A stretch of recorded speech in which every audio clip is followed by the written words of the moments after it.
So what we have here used to be an intermittent problem. And I can't diagnose an intermittent problem because every time I go to take it apart and figure it out, it wouldn't be a problem anymore.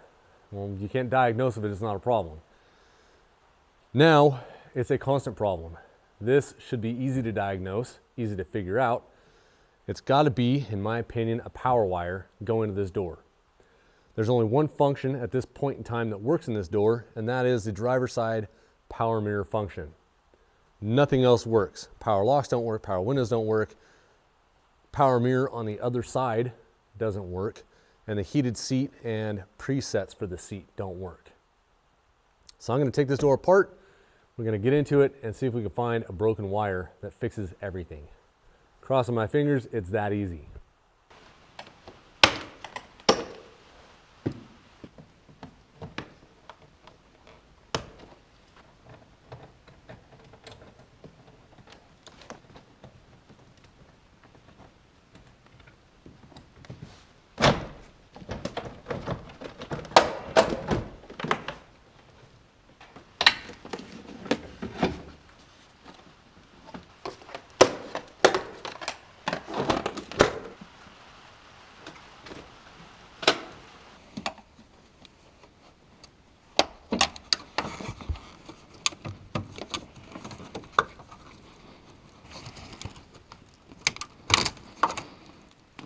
So what I've started off doing is disconnecting the door harness from the rest of the car, isolating the door from the rest of the car.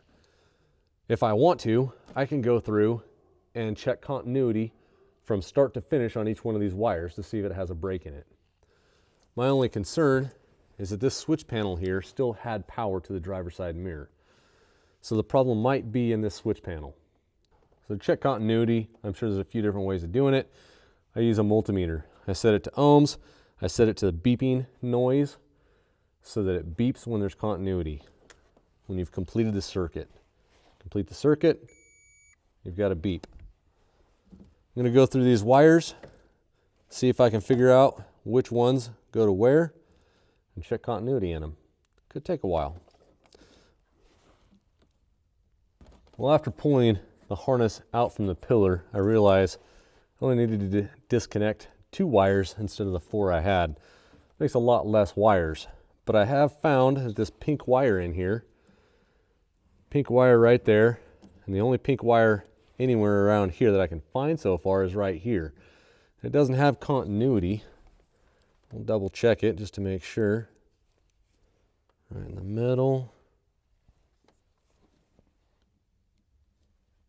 Yeah, there's no continuity there.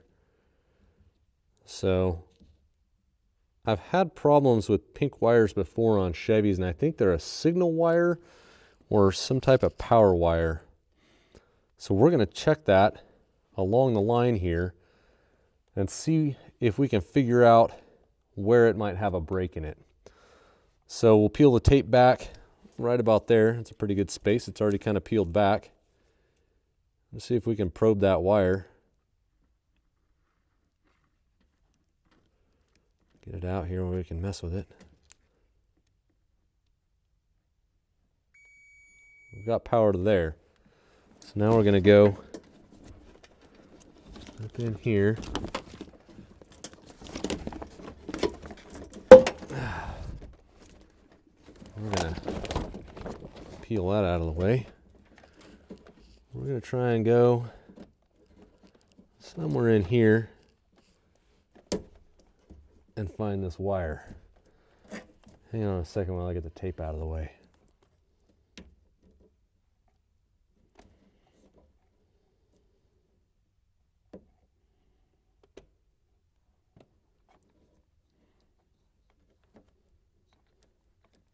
After that last check, probing into the wire here, didn't beep.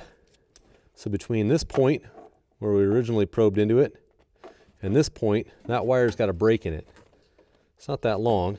So we're going to take this thing apart, see if we can get in there and fix that wire. Move this boot down.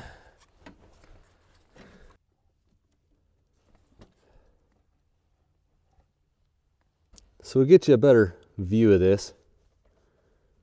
we've got a gray, a pink, and a brown wire all broken. And this yellow wire back here, that's almost broken. This is right where that boot was. It's right where the boot sits in here. As you open and close your door, these wires twist. Only a little bit, but keep in mind, this is a 2003 Chevy Tahoe. All those open and closes of that door, it's fatigue. That's what happens. So we've got to solder these wires back together. We'll cut that yellow wire, and we'll solder that one together too, because I can guarantee it's about to break.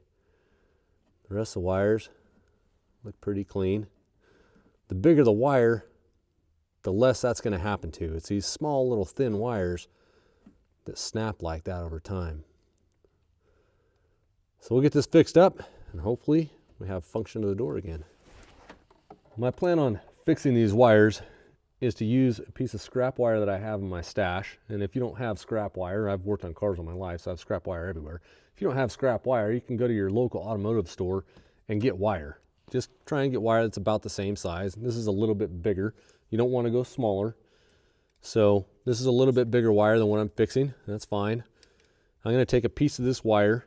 I'm going to strip these ends back, and I'm going to use a piece of this to bridge it so that I don't have to make these wires shorter. I don't have to bring them together and make the wires that are broken shorter than the rest of the wires in the harness.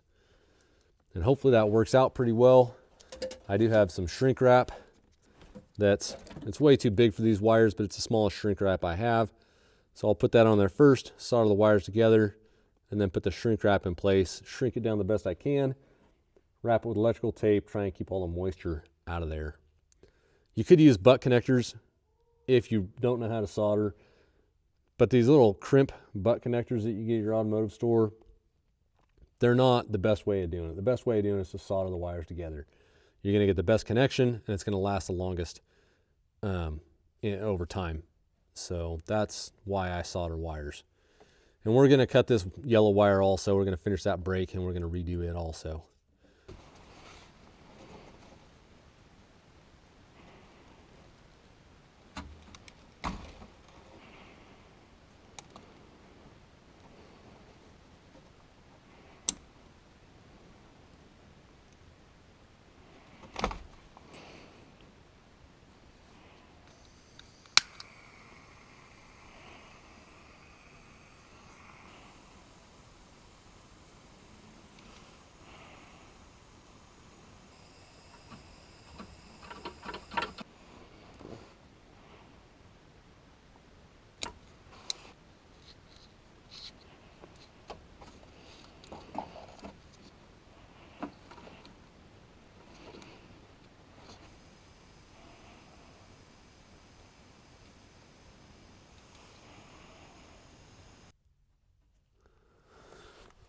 Well, those brakes are fixed.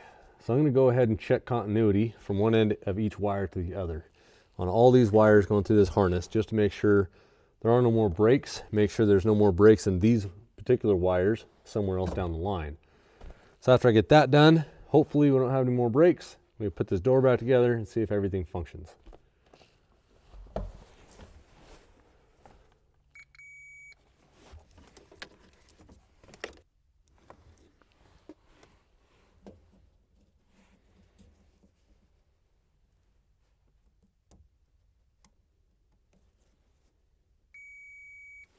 So the wires test good. There's continuity from one end to the other.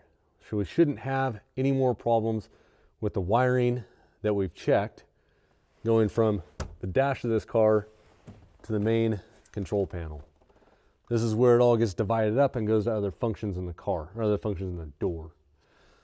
So I'm going to go ahead and tape this back up, put the boot back in place, tape it back in place, and get the wires connected back up in the car, get the door mostly put back together, and we'll see if we have any functions that don't work.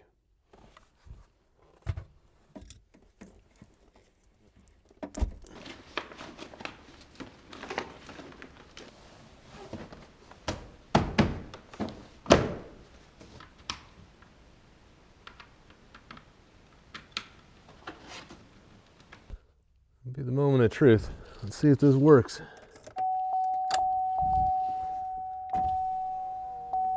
Power windows.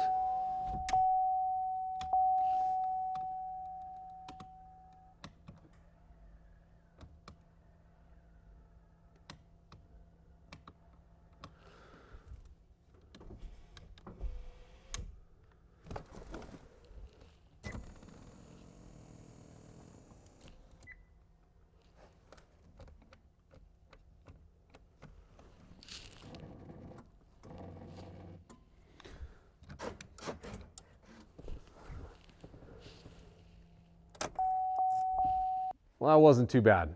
Went in there looking for one broken wire, found 4 broken wires, got them all fixed up, got the functions back in the door with the exception of the seat heater. Now the seat heater hasn't worked, basically hasn't worked since day one when we bought this car 4 years ago. I think it's in the switch here because the presets for the seat work, the foot pedal adjustment works, it's just the buttons for the seat heater that don't want to work. You'll push the button, every once in a while it'll come on, stay on for a few seconds, then turn back off. It could be in the seat, it could be the electrics in the seat, it could be in that switch. And honestly, a seat heater, I'm not so worried about. I'm gonna finish putting this car together, get it out of the shop. I will leave a link in the description to the Power Probe soldering gun that I was using for this job and the butane to refill it. It doesn't run through a lot of butane, heats up super quick, there's no extension cord dragging around. It's beautiful, I promise you, if you have any soldering work to do, click on that link and go pick yourself up one. If you like this video, there's more to come. Hit that thumbs up, the subscribe, little bell for notifications, and I'll catch you later.